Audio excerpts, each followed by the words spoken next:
Okay, we're live. Let me switch over here and see if that works. That works better. That sounds good. Hey, everybody. It's Comic Artist Pro Secrets. It's the morning show. I haven't done a morning show in a little while, even though it's 12:09 here, which is technically the afternoon. This is still the morning show, as it were, because I normally don't live stream from this time of day. But I just felt like it. I kind of got an idea, and hold on a second. Let me pull up the live chat here. We'll see if anybody's up with me or not. I mean, is today Tuesday or Wednesday? Tuesday. All right. Let me see. Yeah, pulling together a live stream. All right, we got some people here. We got a few. Hello, everyone. JBD, hello. Super Nudies, Morning Ethan. Cray Nene says the force is female. That's what I hear. That is what I hear. Yule Carter, hello. Everybody, it's good to be here. Hello, Comic Girl Ava. Nice to see you. How is everyone doing? All right, hold on. I'm either gonna have to turn the camera off or move the camera. Let me see. Trying to get my office in a decent state of things here to broadcast. All right, maybe I'll send the. You know what? I'm gonna send the. I'll send the link out to other people later. But I do want to talk about this idea that I had. Now, we're watching a story kind of unfold here about Comicsgate and Mike S. Miller. Mike S. Miller kind of made a mistake. If those of you who aren't following this situation. And maybe I will pull up something about that. Let me see here. I've got most of my stuff together, but I was thinking about. All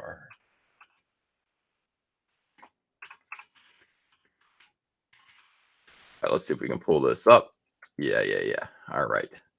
We're going to do it. This is actually, like, I could have done this as a video, but I decided I think I would rather do it live and kind of extemporaneously. And just talk about it for a little bit and kind of put my thoughts together as I go. Because this is something else, and this is something that I think comic pros need to understand, and or comic skaters need to understand. This is kind of what's going on. So, Mike Miller, who is Comicsgate, Mike's a Christian. I've had people in the chat are asking if I felt any better. I'm at like 70%. I'm feeling a little bit better. To be honest with you, a little bit better. Better enough that I kind of nudged Andrea a little bit today. I wasn't nudging anybody yesterday, but yeah, I'm doing all right.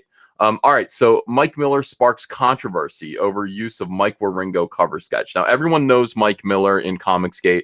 He's a big voice in Comicsgate, and he is, everyone loves him in Comicsgate because I think he wears his heart on his sleeve. And people that know Mike Miller and have been following his story understand one thing about him, and that's that he came into Comicsgate really behind in his bills. He came into Comicsgate having completed an entire 4-issue story based on the movie The Meg. That's a lot of artwork. That's like 100 pages, and I will tell you, maybe you've noticed as I'm drawing Cyberfrog, a page takes a long time to draw. 100 pages takes a really long time to draw, and to actually draw 100 pages and not get paid, that will end your entire life. That will put you on the street. That will make you homeless. So it was devastating. It was absolutely devastating when Mike did not get paid for The Meg. Let me share this out on Twitter. By the way, guys, share this link out. You never know what's going on with Twitter's algorithm or YouTube's algorithm. It gets a little weird. All right, yeah, this is going to be good. And I'm just going to show you guys the way the comic book industry is. It's ugly, passive-aggressive bullying here. So Mike came into comics kind of broke. And he was in real trouble because he got screwed over on this comic deal with the Meg. He didn't get paid for 4 issues worth of work. And frankly, he was in real trouble. So he did what he did. He kind of sold some artwork. He stayed afloat while he worked on Lone Star and managed to crowdfund, enough money to a lot of money. I mean, he raised, I think, 107, maybe more. I don't know what he ended up at, but he raised six figures for his first issue of Lone Star and was able to get himself kind of out of debt, get himself, put the money for Lone Star away, and just kind of get himself on his feet. But then he had to go into his credit card. It was just a big mess. So Mike, here's the thing to know about Mike right now. Ever since the Meg debacle happened, this is a guy who's been scrambling to get on his footing. You know what I mean? He's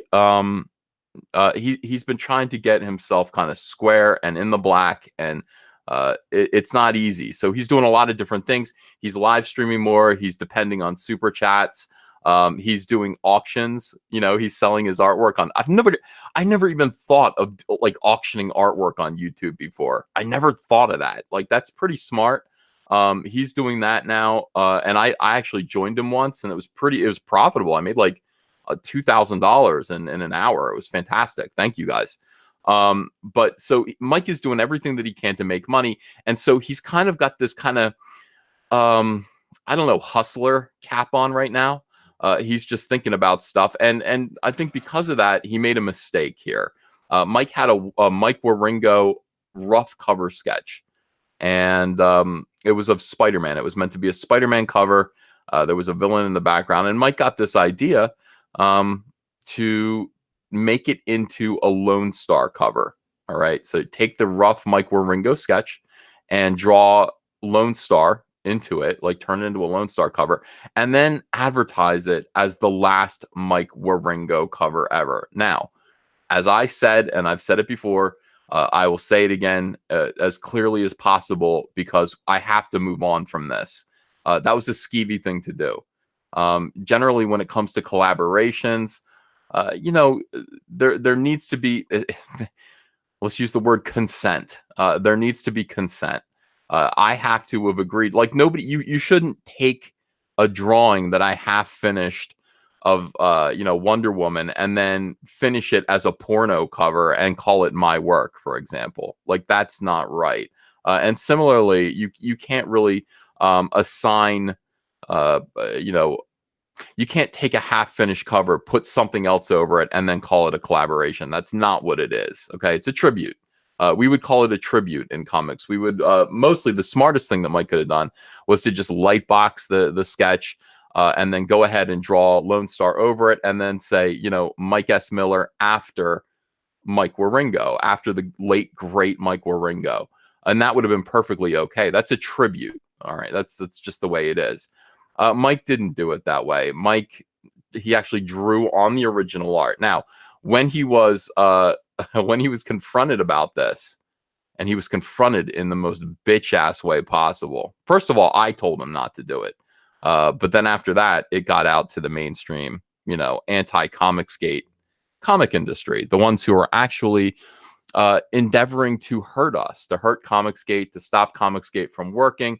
And they're just looking for something. These people are kind of just looking for anything to attack us about. And so this seemed like a good idea. Let me look at this CBR article. Now, Mike actually read the CBR article and declared it fair and balanced. So it says, comic book artist Mike S. Miller drew criticism over the weekend over his attempt to repurpose a cover sketch by late comic book artist Mike Wieringo as a finished cover for Miller's creator-owned independent comic book.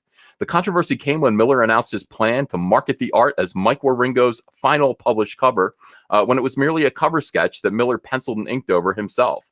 Marketing as a Mike Wieringo cover both misled readers as to Wieringo's involvement in the drawing, as well as Wieringo's willingness to have his work be published on the cover of Miller's independent comic book series. That is all correct. Everything started on January 22nd when Miller tweeted he had an old Mike Wieringo cover breakdown he was planning on turning into a cover for his independent series Lone Star. Mike said, so I have this old Spider-Man cover breakdown by Mike Wieringo, and I'm thinking about finishing it, but making it into a Lone Star cover instead. Thoughts? And the answer is no, Mike. You have no thoughts. Don't do that. A week later, Miller posted the penciled and inked cover, calling it perhaps the last Mike Wieringo cover, original cover to ever see print. Wieringo passed away in 2007. I can't believe it was that long ago. It seems more recent than that.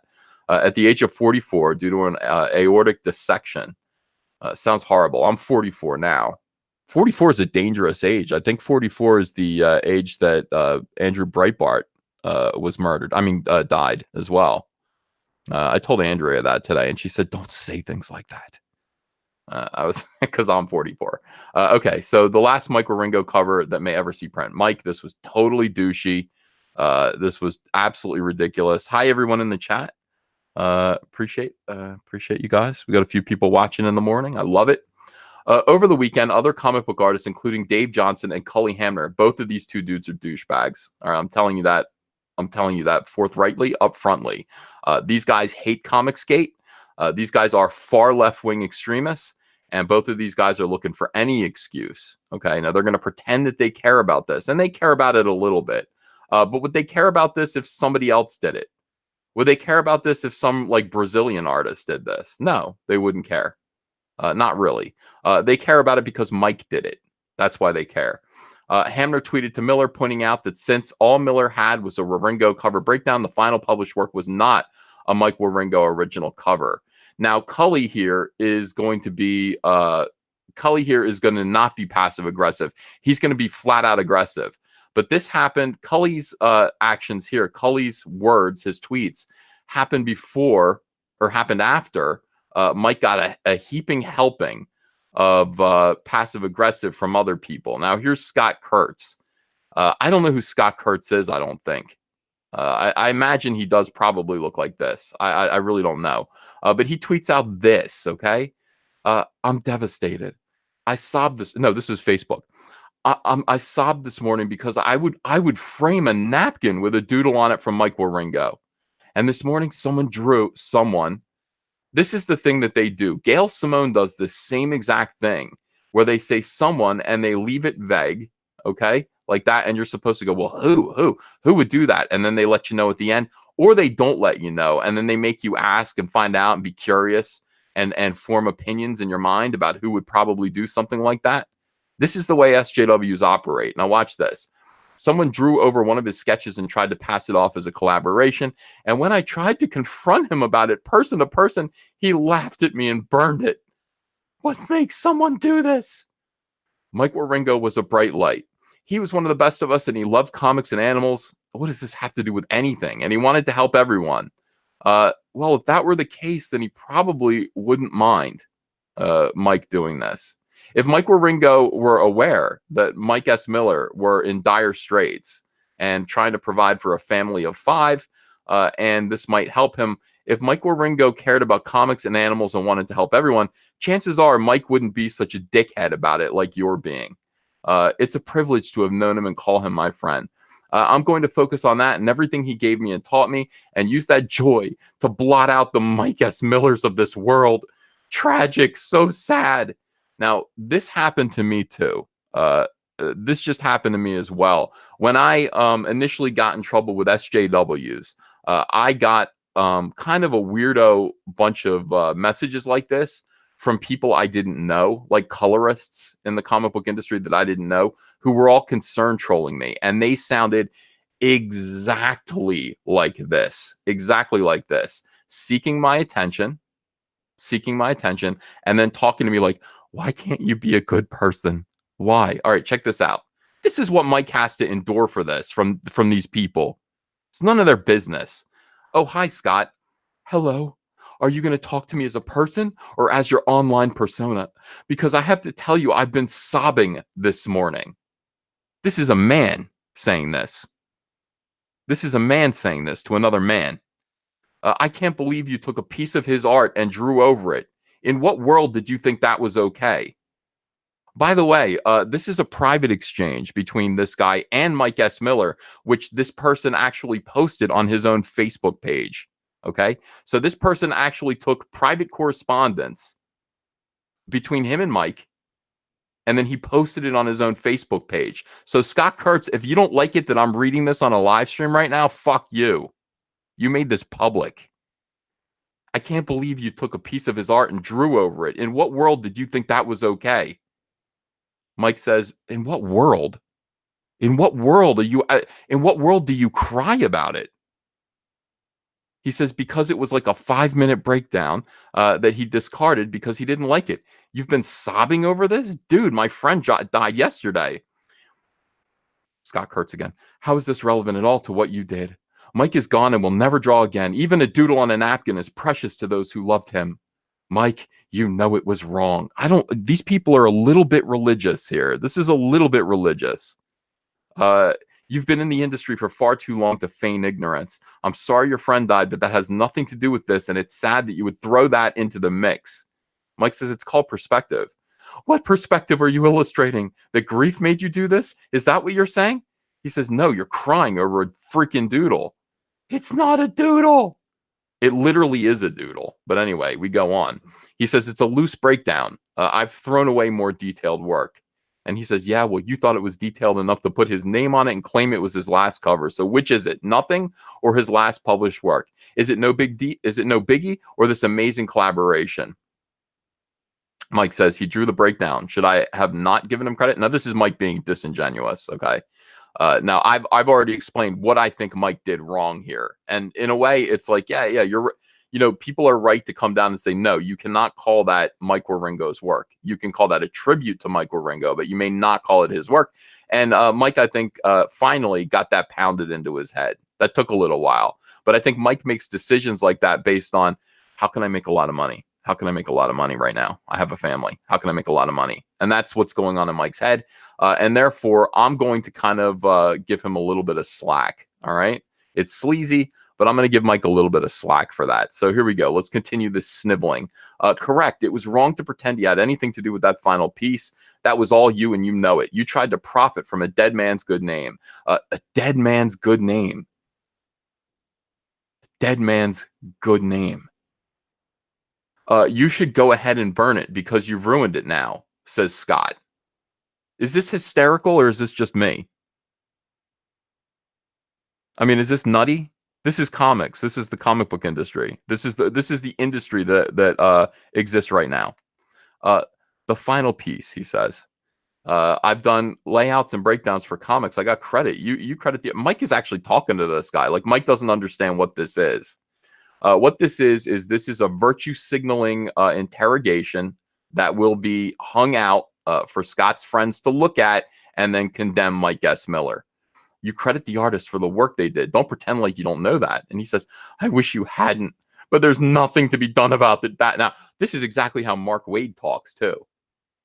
I wish you hadn't, but there's nothing to be done about it now. Jesus. All right. Mike says that's a BS argument and you know it. No, it's not. Next, no, it's not. Enter, send. You know it's not. Enter, send. This is the way Mark Waid talks. And I wish you were a bigger man than this and could admit it. But I think that's asking a lot. I wish I could go on my blog and talk about this, but I can't because I can't just give you the attention and good faith. It's brutal. This is absolutely brutal bullshit. This is abuse. This is passive aggressive bullying. This is abuse. Okay, this is what we have to deal with these people. This is what comic book professionals all behave like right now. This is what SJWs do. Gail Simone sounds exactly like this. Mark Waid sounds exactly like this. They all sound the same. And then you have to coddle them. He's asking to be coddled while he's saying, you're not a big man. It's too much to ask of you to have a heart, to know the truth, to make a good decision. I can't give you attention in good faith. All right, so next page here. You can't fool me with this stuff, Mike. You know it was wrong, and I know it was wrong. I wish you admit it and just drop your guard and be a good person. Be a good person. You're a talented guy, and it's sad you can't do more with it than what you are. If I was still practicing, I would pray for you, but I'm not even sure that would do much good. So Mike's going to hell now. Mike is going to hell. This guy's a good person. Mike's a bad person. Mike is going to hell. Unfortunately, this guy can't help him. This guy is a good person, but he's not a Christian. He's not practicing. He would pray for Mike, but he can't pray for Mike because he's no longer a Christian. So unfortunately, Mike is going to hell. I guess you'll just have to sit with it and live with the knowledge that you'll never be a fraction of the man that Mike Wieringo was. By the way, type it out, send. Correct, send. Type it out, send, send, send, send. Write out, sigh, Send. He wrote out sigh. Send. I would have bought that doodle from you. Dude, go buy a doodle somewhere else. There are plenty of Mike Wieringo doodles out there. Just to have one last piece of my friend here with me. And instead this. And you laugh at me and you laugh while you burn it. What happened to you? Mike says, you literally just told me to burn it. And then he said, you should go ahead and burn it because you ruined it now. Mike's hardcore. All right. This is the thing about Mike. He's pretty hardcore. Good luck, Mike. And this is something Mark Waid would say to me too. Like dealing with Mark Waid, these people all talk exactly the same. When we call them NPCs, there's a reason we call them NPCs, because they all use the same style of passive-aggressive bullying. They all sound exactly the same. They're all super, super femme, and they're all on their high horses calling you not a good person. Well, they're a good person, and they just wish you could be a better person, but you're not. Good luck, Mike. I hope things turn around for you one day. Well, they will. I mean, he's working on it. He's working on it. He's having trouble because the industry is full of a lot of monstrous bullies like you, who are keeping him from earning a living for his 5 kids. Mike says, Scott, you never cared if good things happen for me. Please don't pretend now. And he says, you make it hard, but I really wish for everyone's sake that you would do well and find whatever it is that you need to drop all this bullshit. It's destructive and hurtful. The fuck is this? What is this? Why is anybody expected to tolerate this? Why is anybody expected to endure this? Why should anybody put up with this? All right. So you go, well, maybe that was just a private conversation and maybe Scott was sincere about that. No, Scott actually, look at this. I'm devastated. I sobbed this morning. Like, he posted this for his friends to come in. Look, 137 other people. Look at these pros here. A lot of professionals, just a lot of fans. 72 comments, 59 shares. This is how an SJW swarm begins. This is how an SJW swarm begins right here. All right.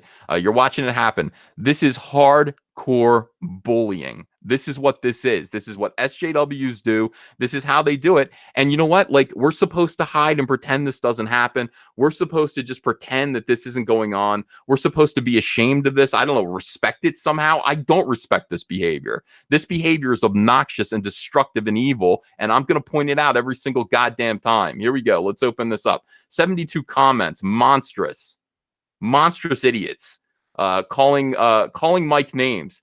Deep down, he knows he did wrong, and he's realizing that his echo chamber pushed him to keep doubling down. Scott, you want to talk about an echo chamber? Here's this idiot, Andrew Farago.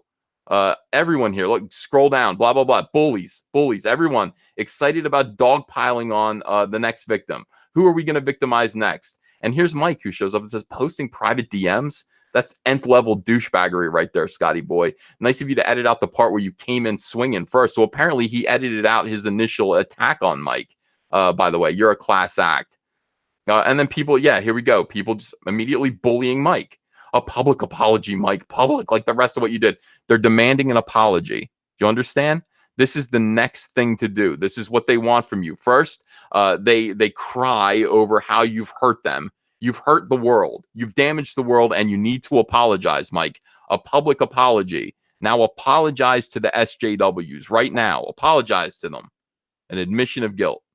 Look at these are all the same people. You know, you'll look and you'll see some of the names, the same names that you've seen before. Wow, he's a dick, and you were absolutely in the right.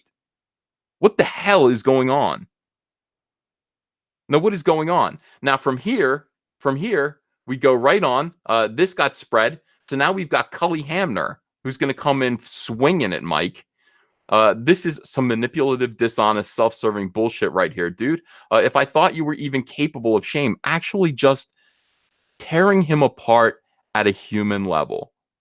Mike S. Miller, incapable of shame. Incapable of just basic human decency, basic feelings. That's what they're accusing him of right now. These nut jobs who sit there and draw comic book characters for a living And that's what I chose to do for a living. I can't take it anymore. These people are uh, these people are psychotic. These people are psychopaths.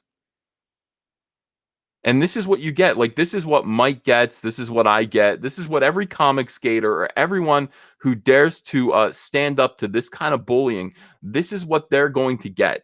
All right. This is what they're going to get in exchange for choosing this frivolous, creative hobby as a lifelong pursuit.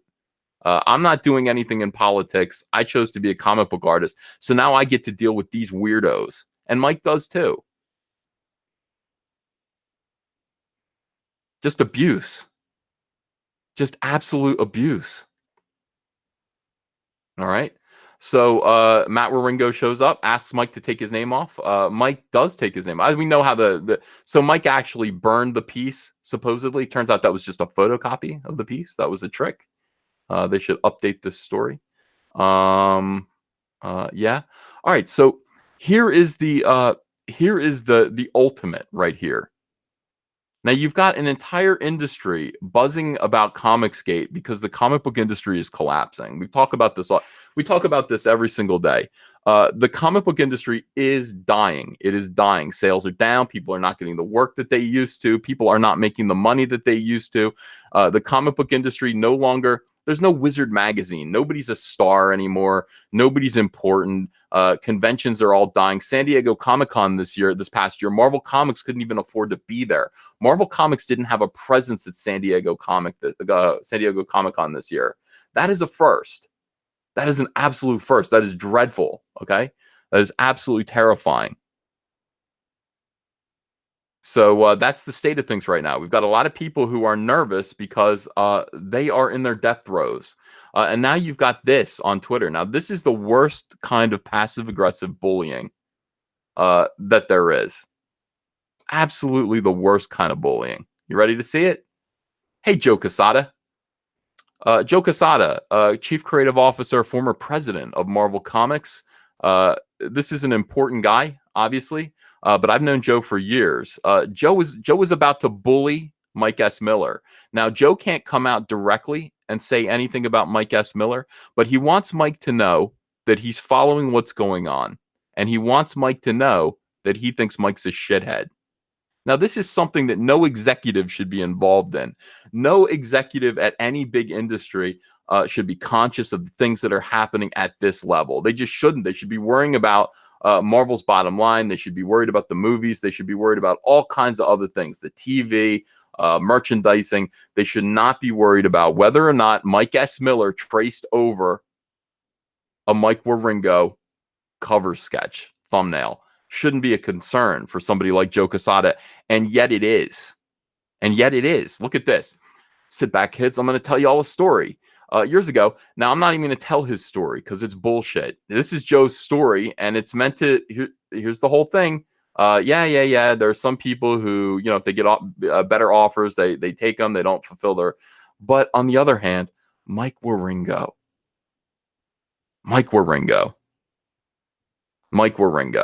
He says that's the kind of man Mike Waringo was.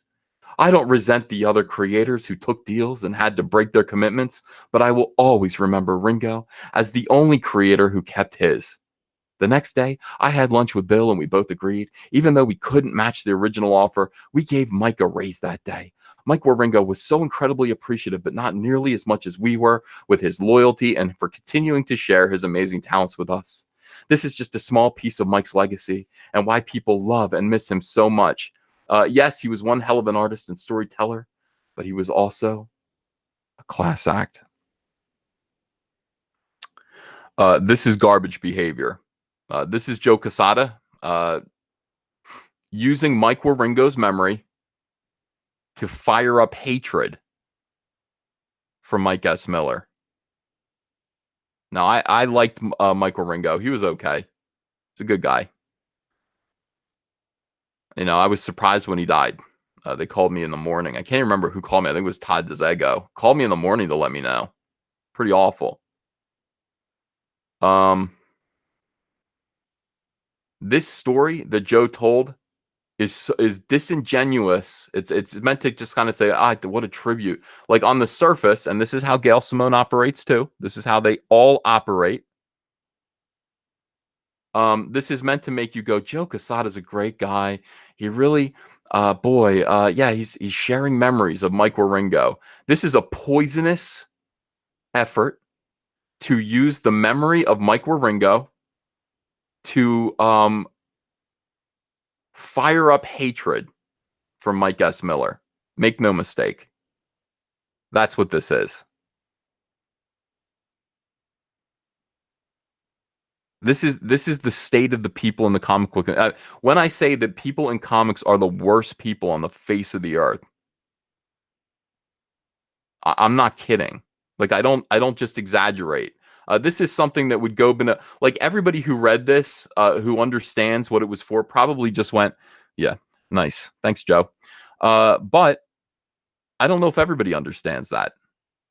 And I was upstairs. I was talking about. I'm like, no, I think I'm going to make a video about this. I think I'm actually going to expose this, and I'm going to expose what these people do and the way they behave and the way they treat people. And this is bullying.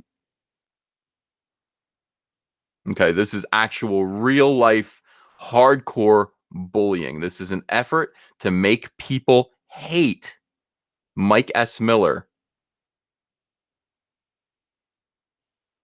by, I don't know, recommending Mike Wieringo for sainthood at his expense. I don't think Mike would want this. I don't think this is something Mike Wieringo would want. By the way, Joe, where was your tribute for Darwin Cook during that whole thing? I don't remember seeing that. That might be because Darwin, wasn't fond. But here we go. Mike Wieringo is now a saint. And he was a good guy. There's no question that Mike Wieringo was a good guy. He was a really good guy, good artist. He was determined and dedicated, and everyone loved his work. But to use his memory to inspire and provoke hatred of Mike S. Miller is probably the most disgusting thing I've ever seen Joe Quesada do. And I've seen some shit.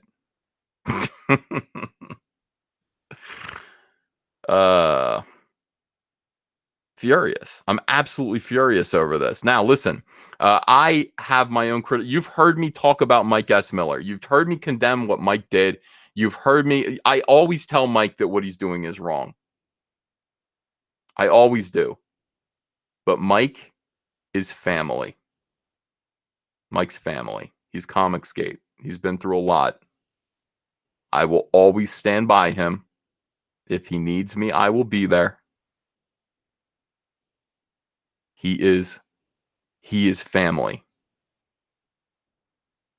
And we have all been with Mike. We've watched his live streams into the early dawn hours. God only knows, because he's in San Diego. I'm on the East Coast. But we've seen his family. We know his family. We know Mike's heart. We understand that he's a profoundly imperfect human being with a brick in his skull. But he is family, and we love him.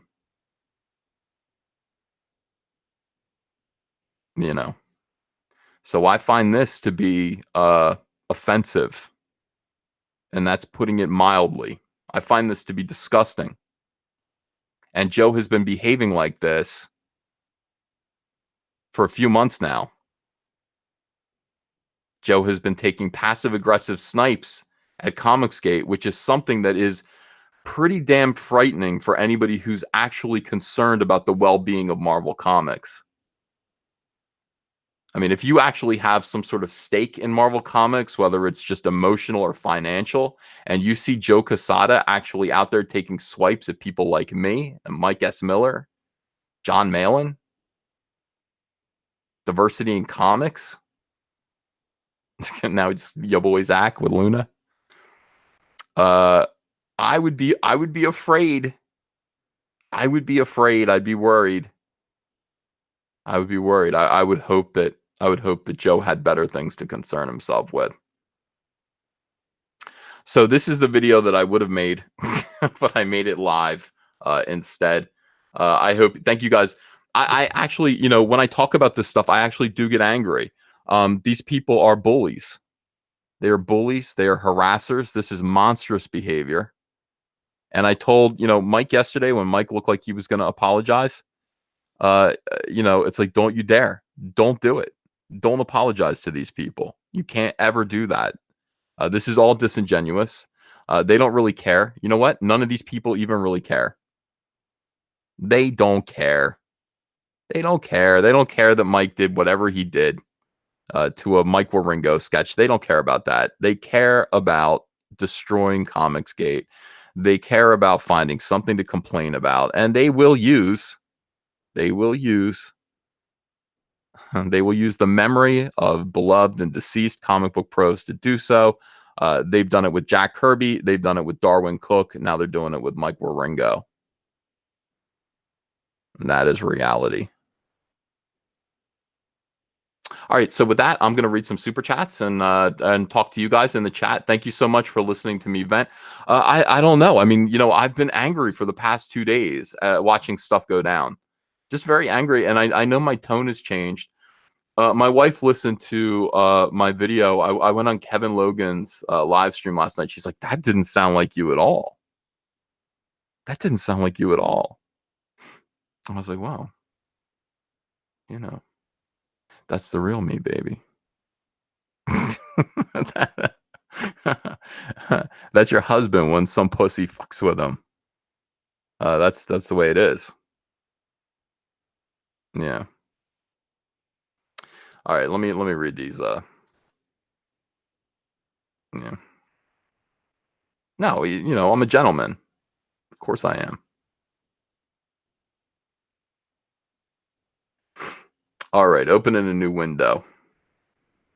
All right, math isn't my best subjects. Oh, wait, no, let me scroll back. Narwhal Books. Hey, thanks, Narwhal. Says a tip for Uncle E. Thanks for $2. Appreciate that.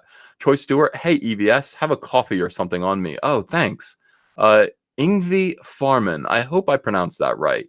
It says, on a lighter note, my sister became a lesbian after she was fingered by Doug. Hashtag wash your hands.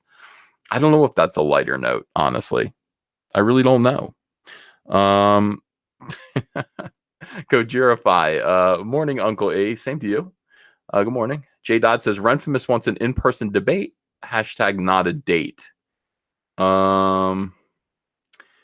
Yeah, that in-person debate thing, I really don't get. I don't understand that. I don't understand the concept of me paying money to get on a plane to go to Texas or anywhere to meet with Renfamous.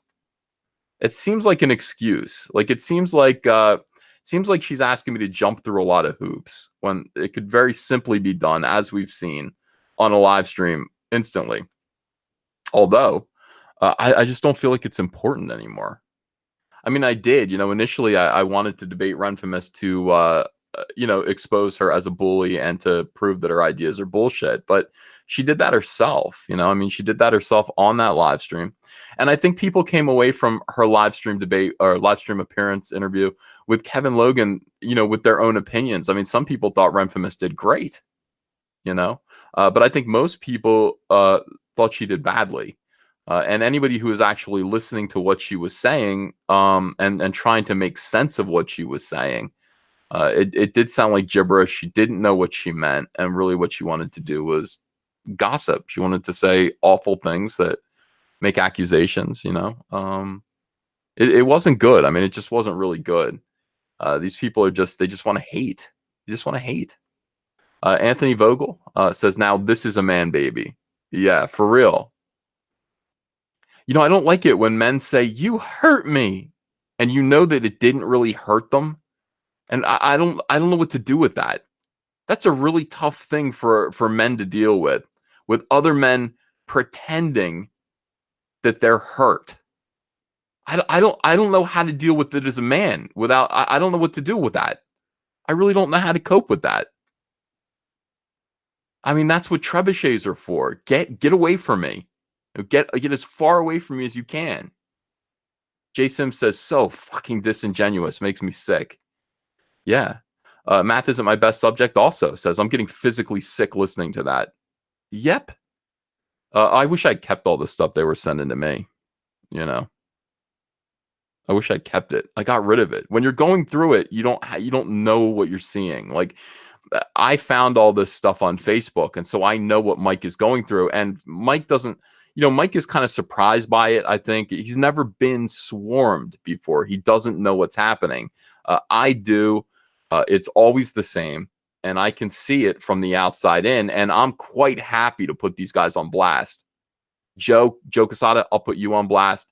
Scott Kurtz, I'll put you on blast, and anyone else, Cully Hamner, Dave Johnson, you idiot, I'll put you all on blast. I will, because you deserve it. And if you mind your own business and do your work, stop trying to hurt people. Stop trying to hurt people like Mike for things that weren't crimes. I mean, a little nudge is all Mike needed. Hey, dummy, you can't do that. Just make it into a tribute cover. That's all he needed. He didn't need to be told that he's going to hell. That's the evil. That's the evil of all this. And then this whole thing, oh my God, ridiculous. Go, if you want a piece of Mike Wieringo's artwork, go buy it. That was Mike's property. Midnight in Exile says, maybe Mike shouldn't have had 5 kids he can't afford. I'm not interested in sob stories from that. Midnight Exile, you know what? Yeah, I'm not thrilled with that comment. Circumstances happen, Anthony Vogel says, my property, I'll do whatever I want with it.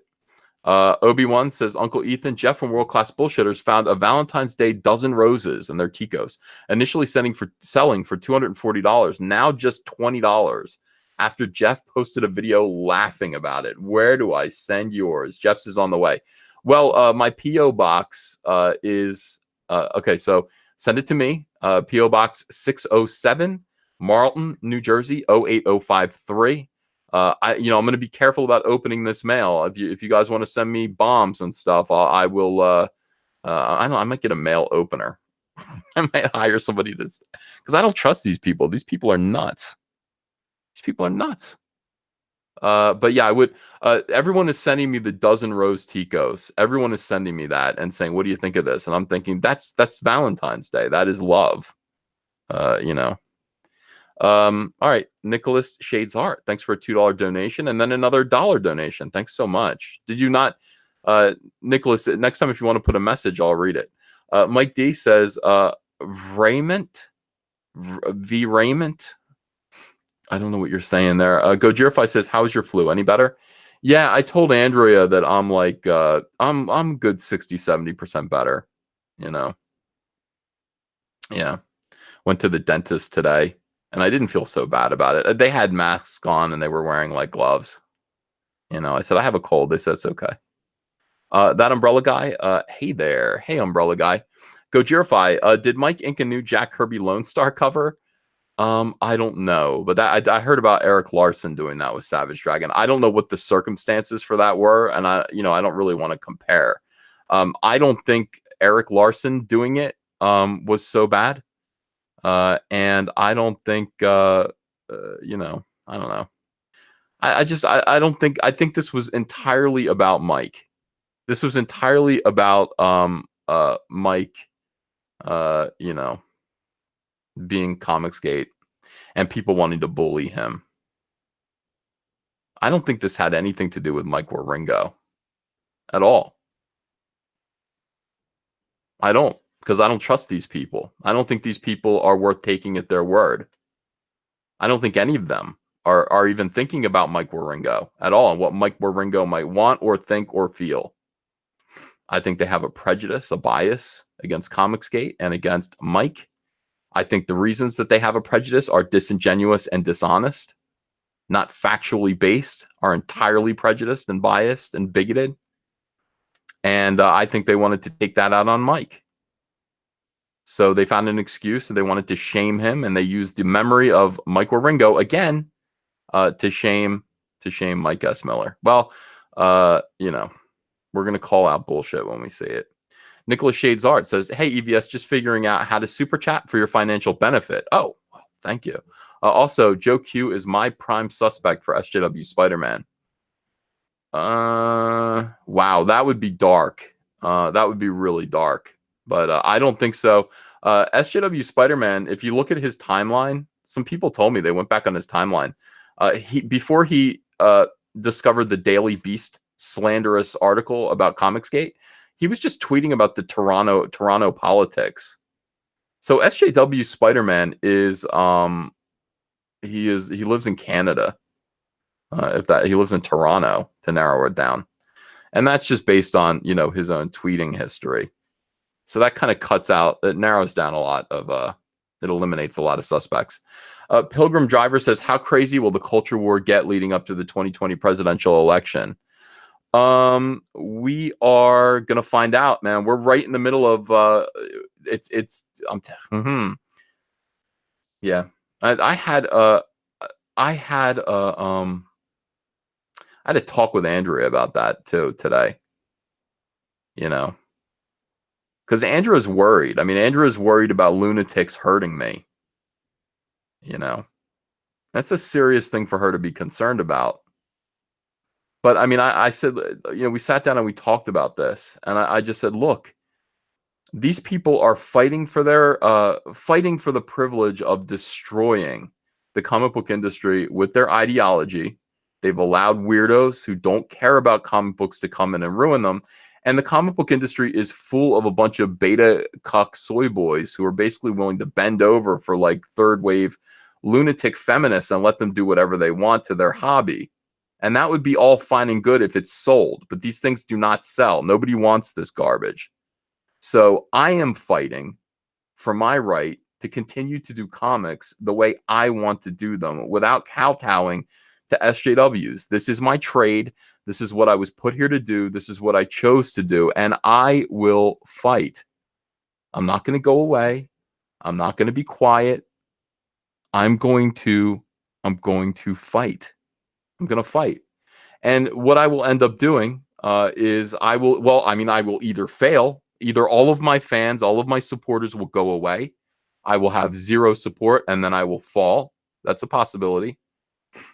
Or I will gain some more traction. I will gain more support. I will gain more people who feel the way I do, who will join me. And then we will create a platform somehow that allows us to do comics that everybody wants. So I mean, I'm never going to stop. And I don't. I'm conscious about my obligations to my family. I'm obviously, I'm here to make a living. I'm trying to make as much money as I can, but and I'm conscious about my obligations to my family to stay well, stay healthy, stay safe. And these people are crazy. But I don't know what my life is for. I don't know what my life would be for if I couldn't fight for what I believe in.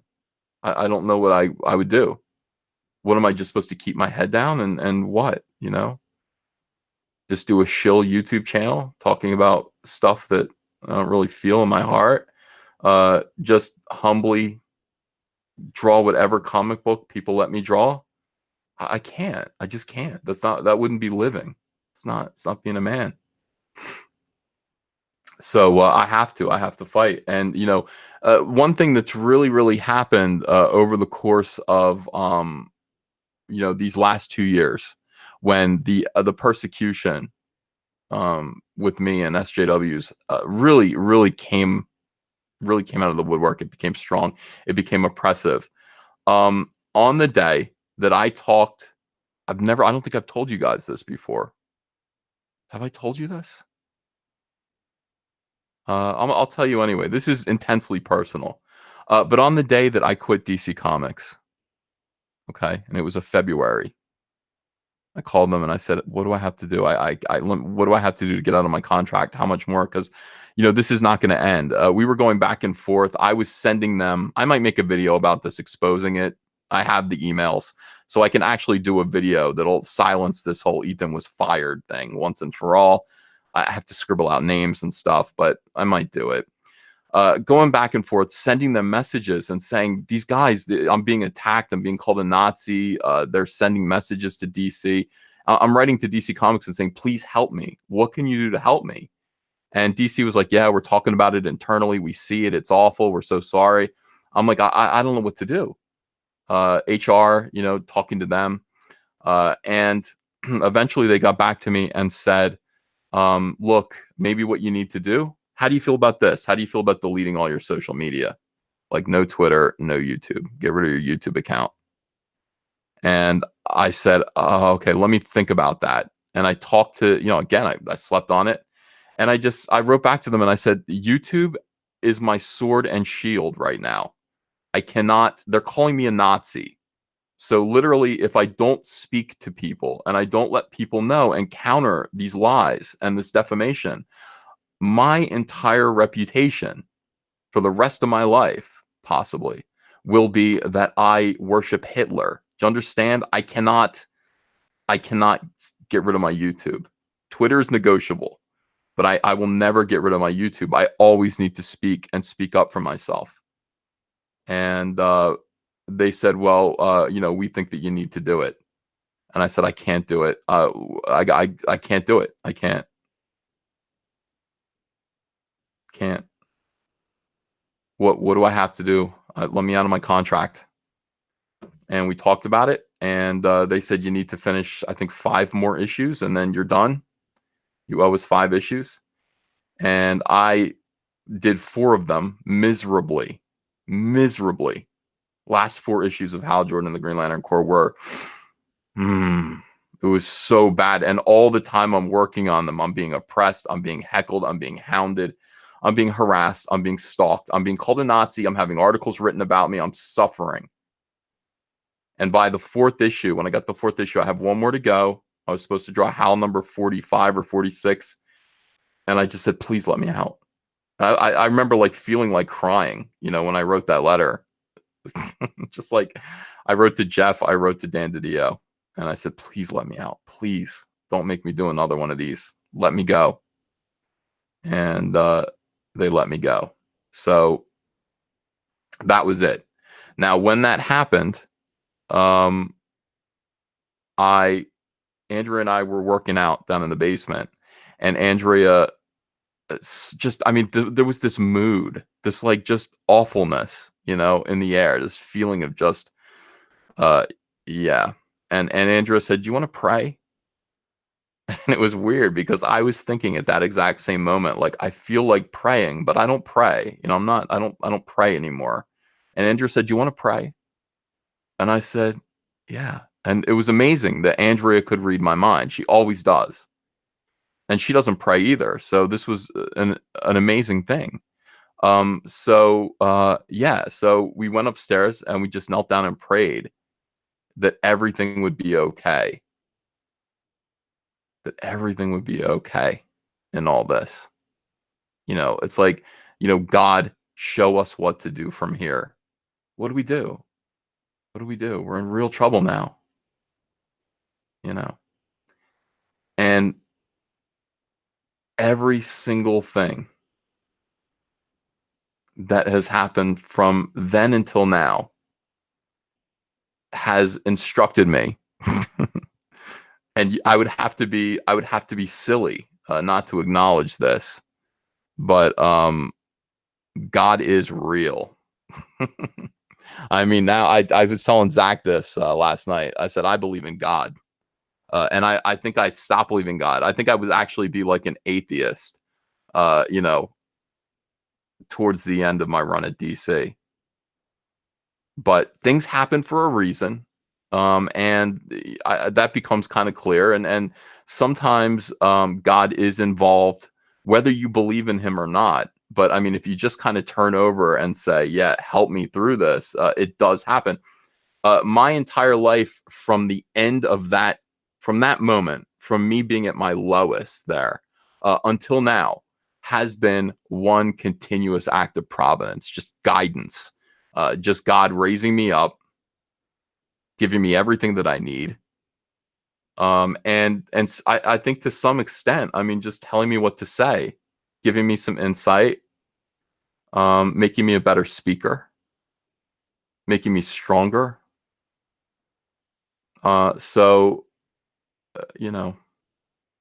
It couldn't be more clear. It just couldn't be more clear to me that that's what's going on now. So I mean, there's some people in my audience that don't believe in God, and I'm not gonna argue, with you guys. I don't want you to sit there and go, let's have an argument about the existence of God. No, I don't want to have that argument. I don't want to have that argument at all. And I don't blame you for how you feel, because I felt that way too. But I can't even tell you how incredible my life has been since we knelt down to pray together. I can't even tell you how incredible life has been. Just awesome. Spending a lot more time with my family, a lot more time. My YouTube channel is, I absolutely love it. I'm learning how to make movies, little videos. My drawing has been better than it's ever been. My drawing right now, the way Cyberfrog looks, it's better than any comic I've ever drawn for DC Comics in my prime, which would be 2007-ish, 9-ish. It's better than anything I've ever done, and I'm inspired. I'm writing the things that I'm writing for Cyberfrog actually have depth and meaning, and these characters are real, and they're becoming real. All of this stuff, and we're rich. We're making. Let's just be frank. I mean, we're making a lot of money. We might buy our own house this year.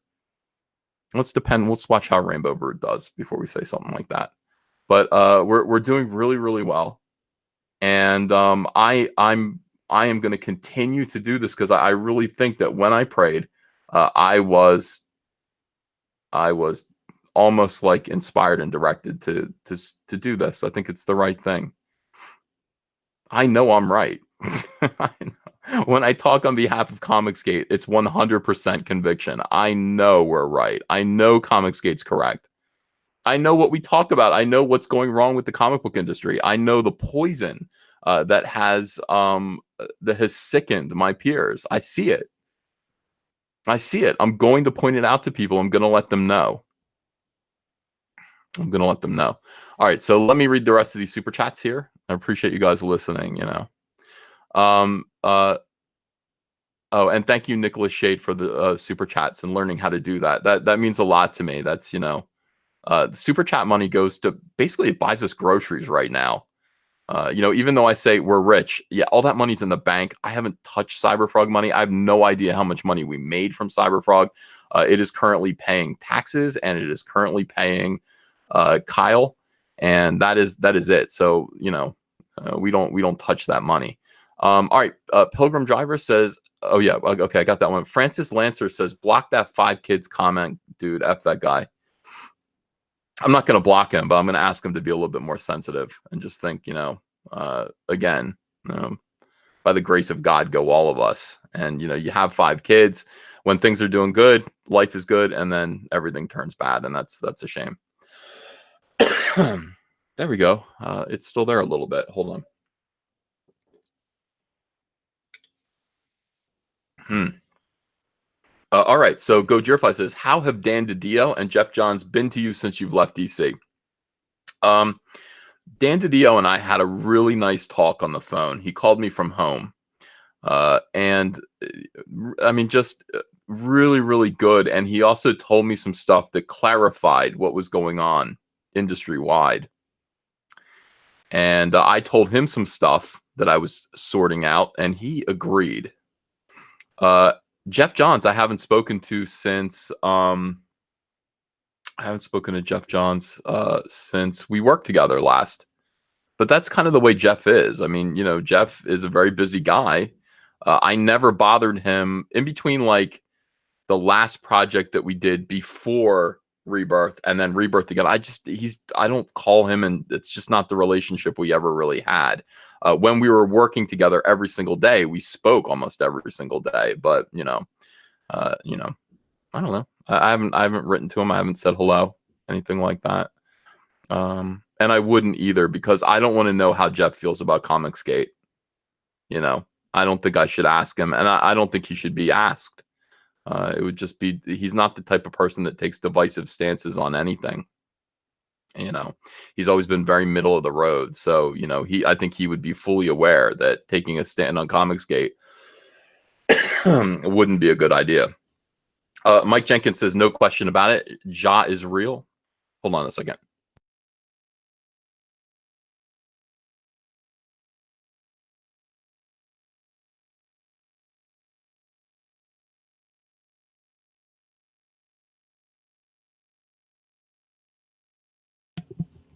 Okay, I think I coughed enough. You know how you want to cough a lot and just get it out? I think I did that. But I'm going to end the stream as soon as I'm done reading this because I can feel myself getting sick.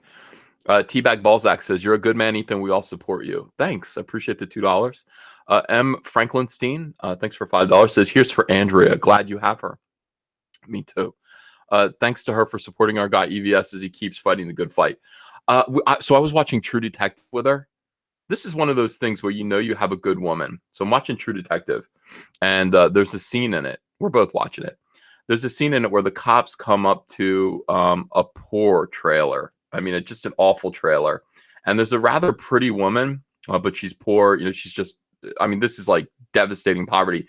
She's rocking in front of the trailer in a rocking chair with her baby, you know, and just taking care of her little baby. And she's not, you know how they show trailer park people who are angry all the time? No, she was just a good woman who was very poor. And I turned to Andrew and I said, I know that if that were me, that would still be you. I know you would still be there with me, you know, and that's why you're awesome. That's why you're awesome. Like if we were that broke, if we were that poor, if we lived in a trailer and you had a little baby, I know that would be you. Like you would adjust to our circumstances to be with me. Hold on one more time.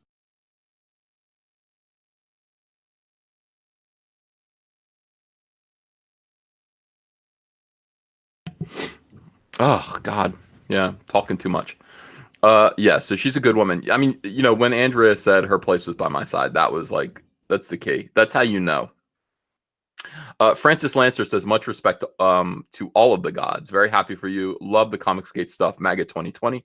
Gojirify says, EVS is at 95,929 subscribers. Yeah, we're going to hit 96 pretty soon. Maybe today. I need to do a good video. If we're going to actually hit 96,000 today, I need to do like a really good video about Star Wars or Captain Marvel. I might. I'll try to, but I'm working on Cyberpunk today. Che Rasmussen, thanks for the dollar donation. Appreciate that very much. Steve Turney, thanks for 10 pounds. He says, enjoying all the content. Thank you. And Che Rasmussen, thanks for another $2. Thank you for your witness of God. I needed it. You're welcome. And it's all true. It's all from my heart, you know. You don't know it until it happens to you. And that's the way it is. And that little baby would be Cecil. That's right, Dougie Fresh. How's everybody in the chat? Ethan, take a little skit of whiskey. It may help with that cold. That's not a bad idea. I drank yesterday, though, and it got me in trouble. I don't know if it got me in trouble. Did you guys hear the Kevin Logan interview? I mean, that's... Worst one says, are you going to be okay for the High Council tonight with your flu? I better be because it's on my channel. So it's going to be here tonight. Yeah. All right. Anyway, guys, I better go because, yeah, you can hear it. You can hear it in my voice. I gotta go take care of myself. But thank you all for being here. Thanks for the super chats and thanks for listening. And be good to each other. Be good to Mike S. Miller. He is, again, I want you to understand we are all kind of becoming family and we need to look out for each other a little bit. It's vicious out there, man. People are mean. People are mean and cruel. And I don't want to tolerate it. And I want to actually expose it when I see it, you know. And that also implies that you guys need to be on your best behavior as well. I don't want to be called out as hypocrites. You know, we need to expose these people without being as bad as they are. And that's the thing. All right, guys. Love you all. And I'll talk to you again soon. Bye-bye.